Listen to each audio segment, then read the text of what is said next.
Welcome to Classic Car Living. I'm Rob. Both of these Mustangs are in different conditions.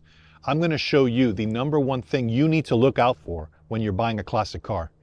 Classic cars are a lot of fun, but if you don't know what you're looking for, it could be a very expensive hobby and you might not ever finish your project. All right, the #1 thing you need to look for when you're buying a classic car is rust.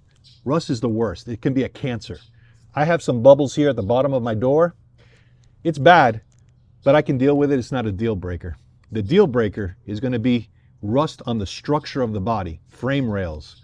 You need to get under the car and double check and make sure that that is solid, because that can be thousands of dollars. The best way of checking to see if you have rust and how soft the rust is grab a screwdriver. Screwdriver, you're going to tap it. If you see that that rust is falling apart, walk away if it's on the frame rails, unless, again, you know how to weld. So we're going to get under the car and you're going to look to see and check. Take your screwdriver and start tapping. Floorboards are fine. Those things can be cut out easily. You're looking at frame rails. All right, here's another area that you need to look out for is the cowl. If the cowl is rusted, this could be a very expensive job. On this type of car, it can be removed in a little bit easier than on the 65. What happens is leaves can get caught in here over the years and create rust. When it rains, if there's holes and rust, the rain will go into the driver's side or the passenger side by the footwell. A quick, easy test is bring a cup of water or a water bottle and pour it into the cowl. The cowl should pee that water off to the sides of the car. If not, go inside and see if the water goes into the driver's side or the passenger side footwell. If it does, it's an expensive job. Now, quick little fix, they sell a cowl cover.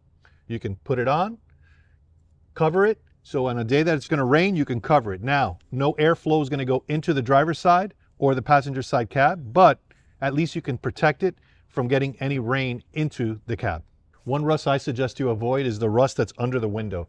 Rust under the window is very difficult to fix and it's going to be very expensive to do. If you see rust here, that means there's a leak that's been going into the body and who knows how deep that goes. Another place you can check, open the door, sit in the car and take a look at the A-pillar. Check to make sure that there's no rust around here, because this again can be super expensive. And then look back and check to make sure that there isn't any rust around here. Anything down here also. All this stuff is very expensive. Make sure you look at the bottom of the doors. That's a very common place to have rust, because the water comes through the top of the door and usually sits for years on the bottom, and the holes that it's supposed to drain sometimes get clogged, so therefore you might get rust. But as you can see, this is my door. Looks really good. All right, so rust is going to be your #1 money issue and time issue. Remember, the water that goes from the top has to drain through the car. If it's clogged on the bottom, that's where you get all the rust on the bottom of your doors, the bottom of your rear quarters. So it's going to be expensive, but if you want to tackle that, that's fine. So now you know what the #1 costly thing is when buying a classic car. Do your research, make sure you check out the car thoroughly, and then hopefully we can go cruising one day. Till next time, take care.